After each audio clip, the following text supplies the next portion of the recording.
Good evening, Africa, and welcome to Late Night with Nike Oshinowo. As most of you know, I'm actually a new mother. Now, becoming a parent changes not only who you are, but the way you look at the world. You start to look around you, and you want very much for the world that is around you to be better for your future generations. While I'm saying that, I actually have two guests with me tonight who are doing just that, making this world, as we know it, here in Nigeria and in Africa, a better place. They also actually told me while hanging out in the green room that there's something unique to the year 2005. We're going to go back right into that. My first guest this evening is Mr. Adebola Williams.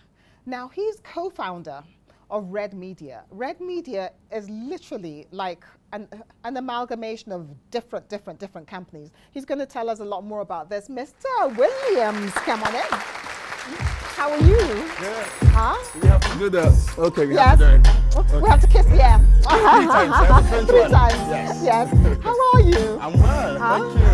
Thank you. Can I sit Oh, this way? please. Red Media. Yes. Red Media. You have how many companies under Red Media? I know. Officially 9.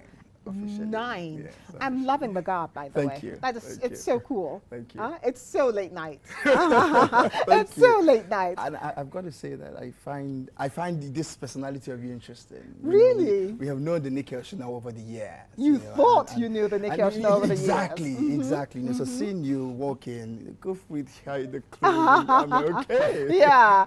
What do you think of my Heidi look? I really know.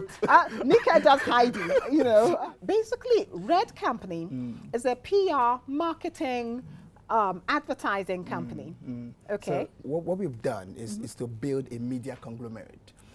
For us, you know, it's about telling our own story. It's about taking charge. This is about telling our own story. Exactly. It's wonderful. Yeah. Yes. And I always say every time I speak somewhere that only Africans will save Africa. You Absolutely. know? So the media has a way. You know, media has the power to either make a man look guilty or innocent. Yes. You know, so for us, we captured this long ago and realized that for Africa to be seen in a different perspective, for the stereotypes to be corrected, you must take charge of the media by first creating media platforms, secondly creating platforms that can feed back into the media to correct the negative stereotypes, you know, and then being at a vantage position where you're able to control the two. And that's what we've done in Red Media Africa. So it's divided into 3 major arms. There is the PR and communication part, which is so important. People literally underestimate the importance of public PR. relations. Yes, you know, so we work for a number of brands that I wouldn't mention on a show unless they pay you.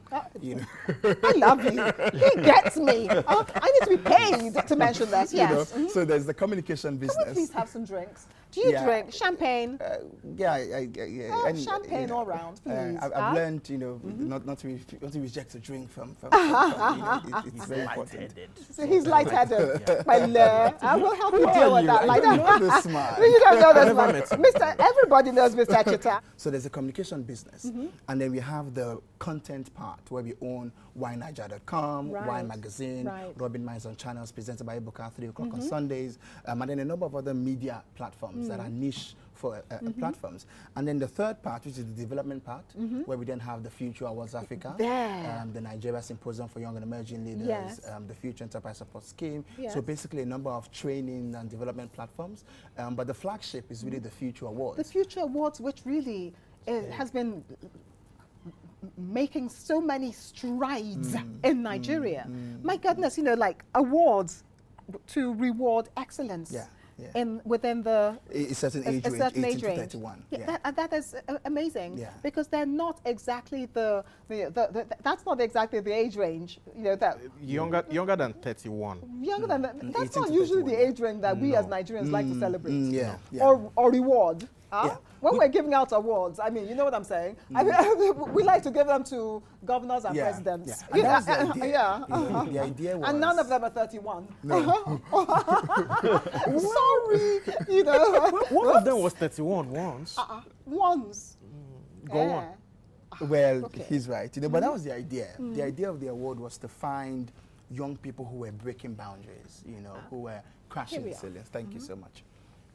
to find... Don't give to Mr. Chita. The idea was to find young people who were breaking boundaries, yes. who were crashing ceilings, who were moving mountains. And there are a lot of them. Yes, a lot of them. So and we've been interviewing a lot of them. You know, so let's continue this after the break. We're going to take a break and say hi to my sponsors. My primary medium is television. I love television. I also facilitate conversations between people and companies. I have to research my subjects, the people I'm going to talk with, the people I'm going to be with. My IT guru said to me, we have to switch you to Etisalat. I said, why? He said, for roaming, for sense. I haven't regretted it for a second. I get into a new country, automatically I'm switched on. And you know the best part? I don't have to pay for all the incoming calls. There's a young lady that I've recently heard about. She's a fashion designer. Not only has she pulled herself from the most incredible odds, she's also been awarded internationally. That is the kind of person I'll fly to go talk with wherever it is she is in the world. I'll tell you a secret. My former network, I was with them from inception. I switched only because I found a better partner. Switch it to quality today. Etisalat, now you're talking.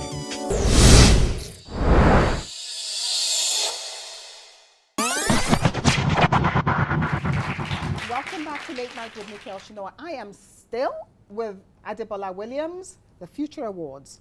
Tell me, this platform that you have created, 2006 it started. It started 2005, the first edition held in 2006. Yes. And the idea at that time was to basically find young people who were doing fantastic work. Apparently, I hear that you went out in search of a mass of young people doing excellent wonderful things. You know, yeah. you're breaking boundaries, as I said, they're crashing ceilings, and use them. You know, because it was a time when there was a deep sense of helplessness and hopelessness in Nigeria.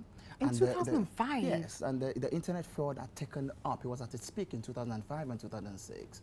And then you had a lot of young people trying to leave the country. You know, people were really disillusioned. Really? You know? And I was in the media at that time, as well as my partners. And we had the opportunity to meet with a few young people who, despite all of this, were working hard. You know, we're making T-shirt business. People like Sojo, people like Tara, who were doing in makeup business, back in Rashida, and so on. Yes. And so we So said in to the midst of ourselves, all this hopelessness and helplessness, there were a few who could give young that people light. Yes. doing wonderful Great stuff, things. great stuff. You So know. we said to ourselves, rather than do a conference where you bring people together and tell them, oh, be successful, do this, do that, why not show them hope?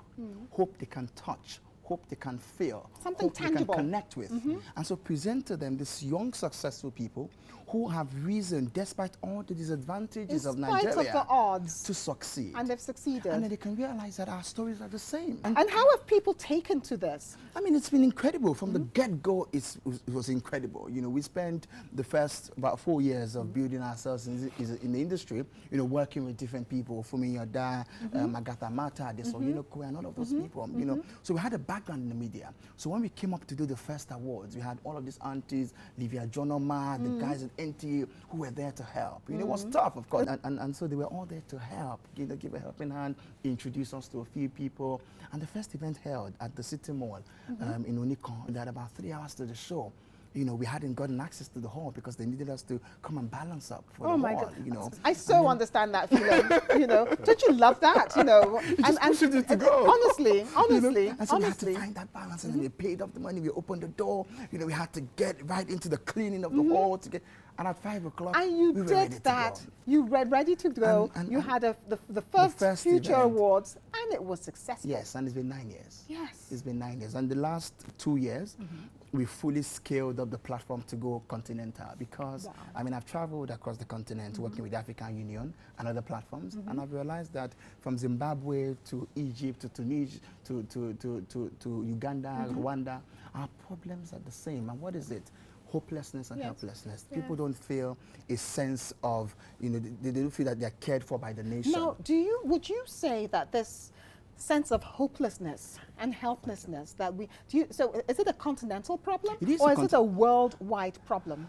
So it's more peculiar to our continent because we have for a long time run an almost monarchical setting where there are some people who are kings and some people who are peasants. And so we determine how their life goes. And that's what we find here. You know, over the weekend I went for a wedding in Sokoto and I got to the airport and I saw the amount of jets on that tarmac. And I thought to myself, in the same country with abject poverty. But isn't it like that everywhere else? You know, it's like that everywhere else. Yes. The difference with, say, if you use America or the UK, for example, is that there is a sense of providence. You know, the government seems to do a bit more. You know, there's a social welfare. Because there's a welfare state. Yeah, there's a net. Yes, there's a net.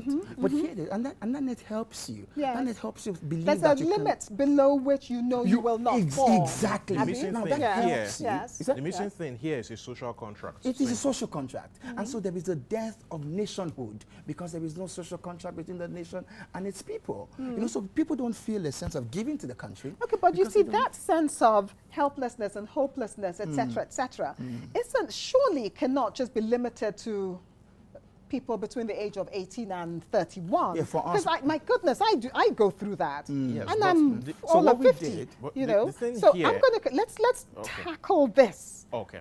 After the break. Oh, welcome back. You know something, before we carry on, I'm going to introduce my next guest. Her name is Lisa Folawiyo. Have you heard, you guys, Jewel by Lisa? So this young lady is solely responsible for the fact that everything we wear in Nigeria is bedazzled, bejeweled. It's your fault. Lisa, come in. And look at her, all bedazzled and bejeweled. Oh, welcome to Late Night with Nike Oshinowo. Can I have her sit here and then we continue this? Thank you. Lisa. Hi. It is so good to have you here. Thank you for It having is me. so wonderful Thank to have you. you here. You've been doing amazing things. Thank you. Not limited, I hope, to customers between the age of 18 and 31. No, because no, I'm no, certainly no. not, and I'm your client. No. You know, Oh, and I'm no. your client. No, before 31 and after. And after, Yes. Good. Now I'm going to have him quickly answer that question. Why just between the age of 18 and 31? Or is it that you literally just had to draw that line in the sand somewhere? Yeah, so there is a part where you have to just draw the line, you know, and then there's the fact that at that age of 18, you're coming into your own, you know, or you might not. But the amount of help, access to help you might find will be quite limiting, you know, than when you said you feel the same way when you're 50, but you have spent years building, you know, some relationships. So from 18 to 31, you're still hungry, you're still passionate, you're still driving yourself, and it's just the right age, you know, to capture the youth. You know, before we have 45-year-olds like Jetta who say they are young people. Lisa. Yes. Founder of a luxury brand in Nigeria. Thank you. You'll notice I hesitated about saying in Nigeria because Yes. your brand has literally gone global, hasn't it? It's, I you know, hope so. That's the because, plan. you know, it was a plan. It didn't happen by accident. Oh, no. From day one, that was my vision. It was to take it beyond the shores of Nigeria. I mean, I think that fashion is fashion everywhere in the world. I don't Yes. think that we restrict it to where we're from. And so for me, when I started creating what Jewel by Lisa is today, or Lisa Folawiyo, the name has changed recently. Oh, really? Okay. Yes, indeed. Yeah, so for me it was... So the name has changed from Jewel by Lisa to Lisa Folawiyo. to Lisa Folawiyo. It's my name now. Okay, Yes. right. And yeah, so for me, I started thinking that, you know, I would do this here with what I have here available to me, but I will take it out of here. Yes. Yes, so that's been the plan. And But then isn't that what everybody else did? Because, you know, so when we look at Valentino, I mean, they wear Valentino all around Europe, not just in Italy. Yeah.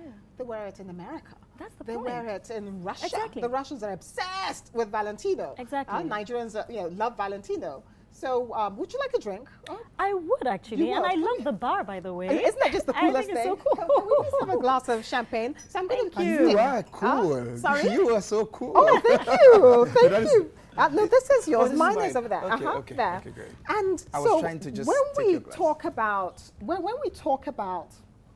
this global brand Yes. that is Lisa Folawiyo, and that started off in Nigeria. Yes. How did you do that? Because you know you are still very young. which means that you conceptualized this when you were seriously young, because the brand is now, that brand has been, absolutely, that brand has been around for quite a while, is what I'm trying to say. Yes, I know. Yes. I'm definitely not 31. We're older than 31. Yes. I think that, like he was saying, I think when I started the brand, there was just, I call it a passion. I know it's generic to say now, but there was passion. I just wanted to do something fresh and new. Yes. And like I said, I used what was available to me. And of course, as people that know the brand know that we started with the Ankara cloth. Yes. And I think for me, I mean, the fabric was there, it was beautiful, it was print, which is what we're all about. Yes. And I took that and I decided, and I always say, you know, when you're creating things or you plan to do something new, I think you do something people have never seen before, or you take something old and make it fresh again. And so that was the idea. We can just please toast. Yes. To hard work. I love it. Hard work. Talent. To hard work. To homegrown talent. To Nigeria. To passion. To talent. Yes, to achievements. To the future. And to the future. To the future. To the future. To the future. Cheers. Cheers. Thank you. I will see you all next week for another episode of Late Night with Nike Oshinowo. We're going to say goodbye. We're going to continue this mini party here without you tonight. Thank you very much.